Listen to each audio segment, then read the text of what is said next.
अगर मैं आपसे एक क्वेश्चन पूछूं, अगर आप अपने वेट के बराबर, जितना आपका वेट है, आपका वेट होगा कुछ 50 kg, 40 kg, 35 kg है, डिफरेंट लोगों का डिफरेंट वेट होगा। अगर आप अपने वेट के बराबर 1 रुपए का कॉइन, 1 रुपीज कॉइन है ना, 1 रुपीज कॉइन अगर आप डोनेट करो या जमा करो तो कितने कॉइन्स होंगे? 1 रुपीज के कितने कॉइन्स होंगे, है ना? ये थोड़ा सोचो, कितने कॉइन्स होंगे? 100 coins? No. 1000 coins? No. 10,000 coins? Lakh coins? कितने होंगे? 1 lakh? Should I lock this? No. तो आप जरा सोच के रखो, देखो कितने कॉइन्स होंगे 1 रुपीज के आपके वेट के बराबर। मैं 5 सेकंड का टाइम देता हूं आपको। आपने पहले कभी सुना होगा कि पहले के जमाने में, और आज भी ये प्रथा है, कि लोग क्या करते हैं, मंदिर में अपने वेट के बराबर सामान डोनेट करते हैं, है ना? वो सामान क्या हो सकता है? वो आटा हो सकता है, दाल हो सकता है, सोने हो सकते हैं। जो बड़े बड़े राजा महाराजा थे वो सोने और चांदी भी डोनेट करते थे। तो ये जो प्रैक्टिस है इसका नाम है तुला भारा, और साउथ इंडिया में आज भी ये प्रैक्टिस है। बहुत सारे मंदिरों में ये प्रैक्टिस आज भी फॉलो किए जाते हैं। तो अब यहाँ पर एक इम्पॉर्टेंट चीज़ हम लोग सीखते हैं, दैट इज एस्टिमेशन कैसे निकालते हैं। कोई भी चीज़ अगर अपने को प्लान करना है, कुछ क्वांटिटीज प्लान करनी है, तो उसका एस्टिमेशन कैसे निकालते हैं, एस्टिमेट कैसे निकालते हैं, कैसे एस्टिमेट करते हैं? तो इसके दो स्टेप्स हैं, है ना? जो फर्स्ट स्टेप है जिसमें हम लोग क्या करते हैं, गेस करते हैं, और दूसरे स्टेप में हम कैलकुलेट करते हैं, है ना? तो first step is just like गेसिंग, जिसमें कोई बिना किसी कैलकुलेशन के हम कुछ अपने सोच और समझ से, अपने इंस्टिंक्ट से कुछ गेसिंग करते हैं। और सेकेंड स्टेप में हम ने जो एजम्पशन लिया है उसके बेसिस पे कुछ कैलकुलेशन करते हैं, एजम्पशन पे और अप्रोक्सीमेशन पे, है ना?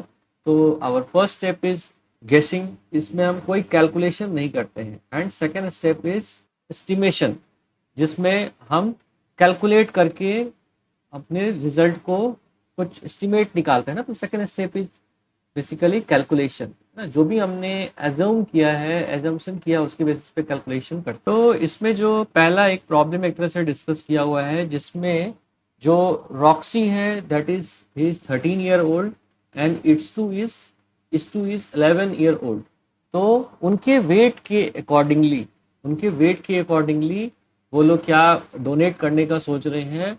वो लोग जैगरी और बीट डोनेट करने का सोच रहे हैं। तो वो लोग निकालना चाहते हैं कि कितना अप्रोक्स कितना खर्चा आएगा, है ना?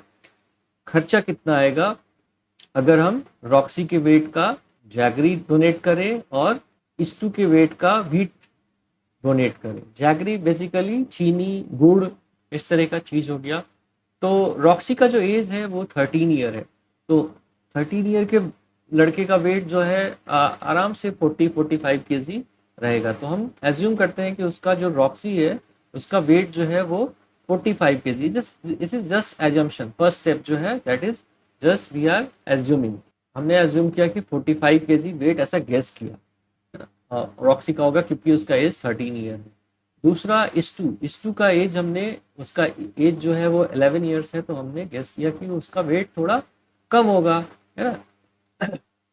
या फिर इस्टू का एज 50 kg, क्योंकि हो सकता है इस्टू थोड़ी हेल्दी लग रही हो तो उसका वेट जो है 40 kg हमने एज्यूम कर लिया। अभी 40 kg वेट एज्यूम हो गया, 50 kg उसका वेट एज्यूम कर लिया, वो हेल्दी है थोड़ी, तो 50 kg उसका वेट हमने एज्यूम कर लिया। और रॉक्सी का वेट 45 kg है। और रॉक्सी के वेट का हम क्या जैगरी डोनेट कर रहे हैं। तो जैगरी 1 kg जैगरी का जो वेट है, ऑलमोस्ट अगर मान के चलो 70 kg है, तो 45 kg जैगरी का वेट कितना होगा? 45 × 70, दैट इज 3150, है ना? 3150। तो ये अप्रोक्सीमेशन से हमने कैलकुलेट करके निकाला कि अप्रोक्स इतना हमको खर्चा लगना चाहिए। उसके गार्जियन ने इतना खर्चा निकाला। इस टू का वेट 50 kg के अराउंड है, और 1 kg जो वीट है उसका जो रेट है दैट इज अराउंड 50 रुपीज। तो उसमें कितना खर्चा आएगा इसके लिए? 50 × 50 दैट इज 2500 रुपीज का खर्च बैठेगा। तो टोटल खर्च कितना बैठ रहा है 3150 प्लस 2500, तो अप्रोक्सीमेटली आपको 5600 के आसपास। तो उसको और अप्रोक्स कर दो तो उनके पेरेंट्स निकालेंगे कि 6000 का खर्चा है, 6K का खर्चा है हमें ये डोनेट करने में मंदिर जाके, है ना। ये रॉक्सी वाले केस में वो सोच रहा है कि instead of jaggery, instead of चीनी या गुड़, अगर वो 1 रुपीज का कॉइन डोनेट करे, उसके वेट के इक्वल 1 रुपीज का कॉइन डोनेट करे, तो कितना उसको, कितने कॉइन्स, मतलब कितने कॉइन्स रुपीज का कॉइन उसको डोनेट करना पड़ेगा। So for question like this you consider the following steps, that is गेसिंग। तो सबसे पहले तो आपको गेस करना पड़ेगा, आप अपने विवेक से आप करते हो, तो उसके बाद आप कैलकुलेट करते हो, है ना, रिलेशन निकालते हो कि क्वांटिटीज में रिलेशन क्या है, and make more reasonable assumption approximation and compute and find the answer and check how close your guess was, है ना। तो इस तरीके से आप, एक तो आप गेस मारते हो, गेस मारने के बाद उसको कैलकुलेट करते हो और उसके बाद फिर उसको कंपेयर करते हो, जाके पता करते हो, सर्वे करते हो और उससे देखते हो कि हाँ मेरा आंसर सही था कि नहीं था, है ना। एक चीज ध्यान रखो, हम लोग कोई करेक्ट आंसर के तरफ नहीं जा रहे हैं, कोई इसका ऐसा नहीं कि 4+4 जैसे 8 होता है वैसा नहीं, 4+4 8 होता है वैसा नहीं है। यहाँ पर हम जस्ट अप्रोक्सीमेशन निकाल रहे हैं। तो जैसे 1 रुपीज कॉइन का हमको निकालना है कि कितने कितने 1 रुपीज कॉइन उसको चाहिए होंगे अगर वो अपने वेट के बराबर 1 रुपीज कॉइन डिनोट करना चाह रहा है। तो जस्ट अगर उसका हम वेट एज्यूम करें, रॉक्सी का वेट अगर हम एज्यूम करें 40 kg रॉक्सी का वेट, है ना, 40 kg ये रॉक्सी का वेट हो गया। अभी 40 kg उसको कॉइन चाहिए, तो एक कॉइन का वेट, 1 रुपीज का जो कॉइन होता है उसके एक कॉइन का वेट अगर हम एज्यूम करें 5 ग्राम, एज्यूम करते हैं 5 ग्राम, 5 ग्राम 1 रुपीज का वेट हो गया। अभी 40 kg को ग्राम में हम कन्वर्ट करेंगे तो 40 इंटू 1000 ग्राम, है ना, 1 kg is equal to 1 kg is equal to 1000 gram. So 40 kg is equal to 40 into 1000 gram, and weight of one coin is 5 gram. So the number of coins required will be this much, total weight by weight of one coin. So it will be 8000. So around 8000 coin we will require. तो इसमें हमने approximation किया है। आप coin का wait, आपको exact wait नहीं पता है तो आपने अप्रोक्स वेट उसका निकाला है कि 5 ग्राम उसका अप्रोक्स वेट है ना। और इसको और भी तरीके से आप सोच सकते हो, जैसे अगर वो अपने वेट के बराबर 5 रुपीज कॉइन अगर डोनेट करना चाह रहा हो, है ना, 5 रुपीज कॉइन डोनेट करना चाह रहा हो तो कितने उसको वैसे कॉइन कितने डोनेट करने होंगे। तो अगर हमने 1 रुपीज कॉइन का वेट अगर 5 ग्राम लिया है ना, 5 ग्राम लिया है, तो 5 रुपीज का जो अपना सिक्का होता है, कॉइन जो होता है वो उससे डबल साइज का दिखता है, तो 10 gram we are approximating its weight to be 10 gram. और रॉक्सी का वेट जो है 40 kg है, यानी 40 इंटू 1000 ग्राम उसका वेट है। तो 10 ग्राम के कितने सिक्के लगेंगे उसको उसके वेट के बराबर, सो 10 से डिवाइड होगा तो 4000, है ना, 4000 सिक्के लगेंगे, 4000 सिक्के लगेंगे 5 रुपीज की। तो 4000 सिक्के का वैल्यू कितना होगा 5 रुपीज का, तो 4000 इंटू 5 दैट इज उसको 20,000 रुपीज खर्च करना पड़ेगा। लेकिन अगर वही 1 रुपीज का कॉइन अगर वो खर्च करता तो उसका 8000 में काम हो जाता। तो इस तरीके से हम गेस कर सकते हैं। अब 10 रुपीज 1 रुपीज का जो कॉइन होता है उसका वेट देखोगे तो 5 ग्राम से कम ही रहता होगा, है ना, 5 ग्राम से कम ही रहता होगा। आप अगर एक बिस्किट का वेट निकालोगे, एक जो पार्ले जी का बिस्किट होता है उसका वेट अगर आप कभी निकालने की कोशिश करो तो कितना होता है, तो बहुत इजी है, आप उसका पार्ले जी का पैकेट खरीदो, पार्ले जी का एक पैकेट खरीदो और उस पर देखो कि टोटल उसका वेट कितना दिया हुआ है ना, टोटल वेट कितना दिया हुआ है, और उसको आप डिवाइड कर लो उस पैकेट में टोटल पीसेस कितने हैं, है ना। तो जनरली जैसे 5 रुपीज का जो पैक होता है, 5 रुपीज का जो पार्ले जी का पैक होता है, लगभग उसका वेट जो है 50 ग्राम का होता है, 50 ग्राम का होता है, और उसमें लगभग हमारे 5-6 पीस होते हैं, है ना, 45 टू 50 ग्राम्स का होता है और 5-6 पीस होता है। तो एक जो पार्ले जी बिस्कुट होता है वो 10 ग्राम का होता है।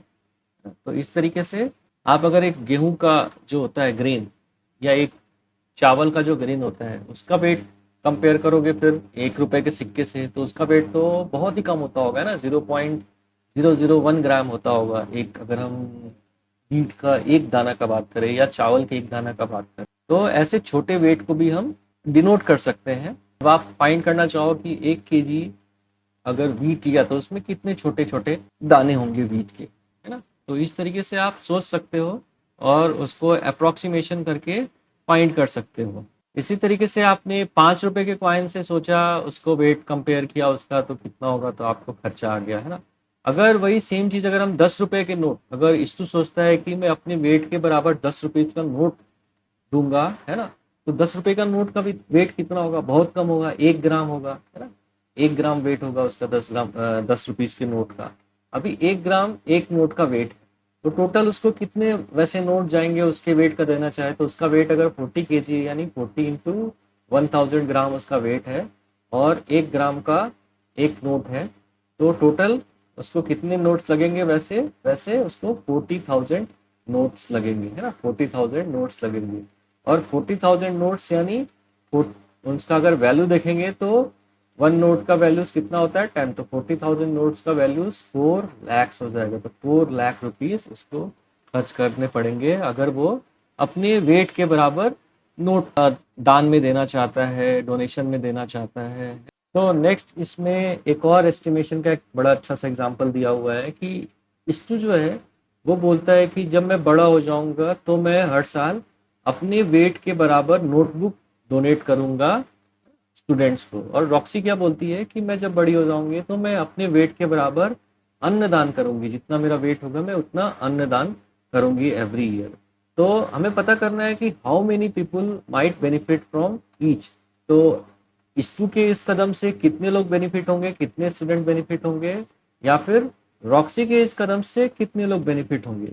तो जैसे सपोज करते हैं इस्टू टू एडल्ट होने पे सपोज करो उसका वेट जो है वो 60 kg हो जाएगा, और उसने सोचा है कि वो नोटबुक डोनेट करेगा। तो एक नोटबुक का जो वेट है, अगर हम एज्यूम करते हैं एक नोटबुक का वेट अराउंड 100 ग्राम्स, कितने स्टूडेंट्स को वो नोटबुक बांट पाएगा, तो 60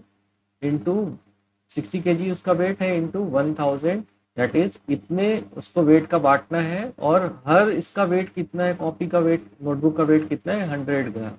तो इतने वो कॉपीज बांट पाएगा, मतलब इतने स्टूडेंट्स को वो हेल्प कर पाएगा, है ना। तो दैट इज 600 स्टूडेंट्स को वो कॉपीज बांट पाएगा, नोटबुक बांट पाएगा। वहीं रॉक्सी रॉक्सी का जैसे अगर हम माने रॉक्सी की वेट बड़े होने पे उसका वेट जो है 55 kg होता है, 55 kg या अज्यूम करते हैं 50 kg उसका वेट होता है अप्रॉक्स जब वो एडल्ट होती है तो। और वो बोलती है कि मैं अन्नदान करूंगी, अन्नदान करूंगी। तो सपोज करते हैं कि एक आदमी को एक दिन के खाने के लिए 250 ग्राम अन्न लगते हैं, चावल दाल ये सब 250 ग्राम्स लगभग वो एक दिन में खाता है। तो टोटल उसका वेट कितना हो गया, रॉक्सी का वेट कितना हो गया, 50 kg इंटू 1000 ग्राम्स, यानी 50,000 ग्राम्स वेट हो गया उसका। और एक टाइम का खाने के लिए कितने ग्राम्स लग रहे हैं, खर्च हो रहे हैं, तो 250 ग्राम्स, दैट इज 4 टाइम्स। तो 200 पर्सन जो है वो टच कर पाएंगे, है ना। 200 पर्सन को वो टच कर पाएगी एवरी ईयर अगर वो अपने वेट के बराबर खाना डोनेट कर रही है, अनडोनेट कर रहा है। जबकि इस्टू जो है वो 600 पर्सन को, 600 स्टूडेंट्स को टच कर पाएगा। तो for sure is to is touching the life of more people. Next एक कंसेप्ट आता है पद यात्रा की, है ना, पद यात्रा। तो Roxy and is to overheard someone saying we did Padyatra for 400 kilometers to reach this place and we arrived early this morning.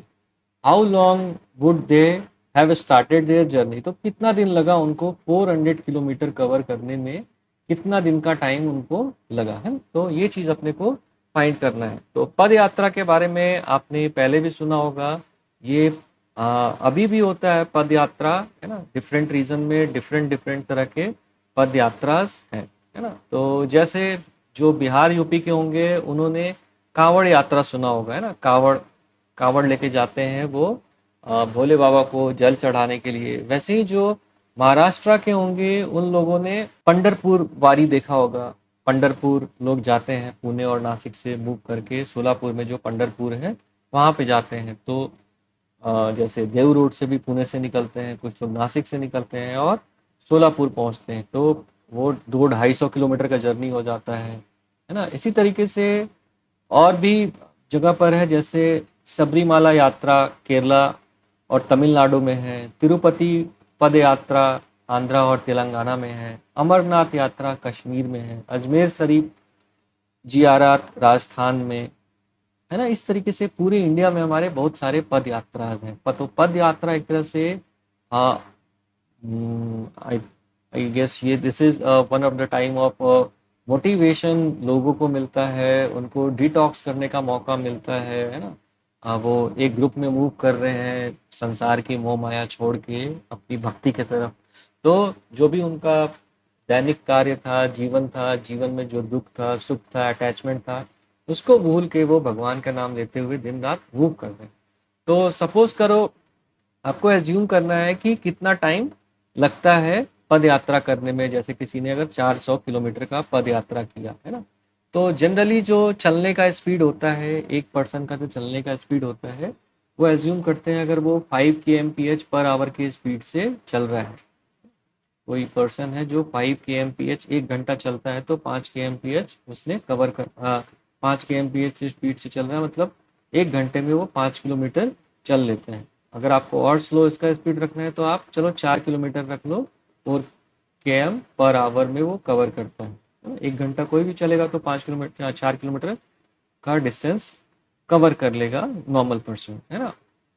और ऐसा तो नहीं है कि तो टोटल उसको 400 किलोमीटर डिस्टेंस कवर करना है, तो 400 किलोमीटर डिस्टेंस कवर करने के लिए उसको कितने आवर्स लगेंगे, तो उसके स्पीड से आप डिवाइड कर दोगे तो उससे आपको आवर्स निकल जाएंगे, है ना। तो दैट इज उसको लगेंगे 100 आवर्स लगेंगे, 100 आवर्स लगेंगे उसको 400 किलोमीटर का डिस्टेंस कवर करने में, पद यात्रा कवर करने में। पद यात्रा करने में उसको 100 आवर्स लग रहे हैं, तो ऐसा तो नहीं है कि वो पूरा दिन चलता रहेगा, है। दिन 24 आवर्स के होते हैं, तो 8 घंटा सपोज करो वो चल रहा है, या फिर एक दिन में वो 10 आवर्स चल रहा है, बहुत मेहनत कर रहा है, 10 घंटे चल रहा है रोज रोज, तो एक दिन 10 hours at the rate per day से मूव कर रहा है वो, तो 100 आवर्स कितने दिन में कवर कर लेगा, तो वो 100/10 दैट इज 10 डेज में उसकी यात्रा कंप्लीट हो जाएगी। तो इस तरीके से आप निकाल सकते हैं कि कितने दिन में उसको पद यात्रा कितनी दूरी की कंप्लीट हो जाएंगी, है ना। जो बिहार वाले हैं, जो यूपी वाले हैं, वो लोग बताएं कि उनके जो प्लेस है वहां से उनका जो पद यात्रा का फाइनल डेस्टिनेशन है वो कितनी दूरी की है ना। तो जैसे ये देखने में लग रहा है ये पंढरपुर का पद यात्रा है ना, जो ये झंडा दिख रहा है ऐसे, मोस्टली ये मराठा का झंडा इस टाइप का रहता था, तो वहीं का ऐसा पता चल रहा है ये पद यात्रा। तो आप अपने अपने प्लेस का बताएं कि वहाँ से पद यात्रा कितनी दूरी पर है, और आपका फेमस पिलग्रिमेज कौन सा है जहाँ पर आप पद यात्रा के लिए जाते हैं। नेक्स्ट इसी में एक और क्वेश्चन डिस्क्राइब किया हुआ है, how many times can a person go around the world the earth in the life time if they walk non stop. अगर कोई बिना रुके अगर अर्थ पे अपने पूरे लाइफ में चलता रहे, तो वो कितना डिस्टेंस, कितने टाइम्स वो अर्थ को कवर कर लेगा। Consider distance around the earth to be 40,000 kilometre, है ना। अगर हम कंसिडर करें कि एक बार अर्थ को कवर करने में उसको कितना डिस्टेंस कवर करना पड़ रहा है, तो 40,000 किलोमीटर उसको कवर करना पड़ रहा है। तो अगर वो अपनी पूरी लाइफ जिंदगी अगर चलते रहे तो कितना कवर कर लेगा। तो जैसे हमने देखा कोई पर्सन है, उसका नॉर्मल स्पीड चलने का क्या है, 4 kmph, हमने पिछले एग्जांपल में लिया था 4 km/h में वो चल रहा है ना। तो 24 आवर्स अगर वो चले, 24 पूरा लाइफ उसने अपने चलने पे ही लगा दिया है ना, 24 आवर चले, मतलब एक दिन में वो कितना चल लेगा, एक दिन में वो चल लेगा 4 km/h चल रहा है, तो एक दिन में वो 96 आवर्स चल लेगा, है ना। 1 डे में वो अपने लाइफ के 1 डे में 96 किलोमीटर डिस्टेंस कवर कर लेगा। एक ईयर में कितना डिस्टेंस कवर कर लेगा, 1 ईयर में दैट इज अराउंड 365 डेज में, तो 365 डेज में वो 365 इंटू 96 किलोमीटर डिस्टेंस कवर कर लेगा। अगर सपोज करो वो पर्सन 60 ईयर्स तक जीता है, 60 ईयर्स तक जीता है, तो कितना डिस्टेंस कवर कर लेगा, वो कवर कर लेगा 60 इंटू 1 ईयर में इतना कर रहा है, तो 60 इंटू 365 इंटू 96, है ना, इतना डिस्टेंस वो एक ईयर में कवर कर लेगा, और अपने पूरे लाइफ टाइम में इतना डिस्टेंस कवर कर लेगा। और अर्थ को अगर एक टाइम कवर करने में कितना डिस्टेंस कवर करना पड़ता है, तो 40,000, है ना, 40,000 डिस्टेंस कवर करना पड़ता है। This product of this one by 40,000 करोगे तो आपको आंसर आ जाएगा, है ना। इसको अगर हम अप्रोक्सीमेशन से करें और इसको अप्रोक्सीमेट कर लें ना, तो 60 इंटू 365, इस 96 को हम अप्रोक्स करके और अगर 100 कर दें, तो हमारा ये हो जा रहा है 40,000। तो यहाँ से 20 एंड यहाँ से 10 हमारा चला गया, तो इसके 3 जीरो चले गए और ये बचा 40। तो 40 को 5 8 जा 40 एंड 5 7 जा एंड 5 3 जा, है ना। इसके बाद 2 4 जा एंड 2 3 जा, and this is going to be 3 into 73 is 219 divided by 4. Divided by 4 is approximately 5, and then again 19. So almost 4.9 something you will get. So almost 55 times, और आप इसको कर दो 50 टाइम्स, राउंड ऑफ में कर दो, तो 50 टाइम्स वो एक आदमी अगर अपने पूरे लाइफ में चलता ही चलता है ना, और 60 ईयर्स जीता है, तो वो 50 टाइम्स अर्थ को परिक्रमा कर सकता है पूरे अर्थ की, है ना। तो होप ये आपको क्लियर हुआ। नेक्स्ट में क्लास में हम लोगों ने linear growth and exponential growth के बारे में समझेंगे। Thank you.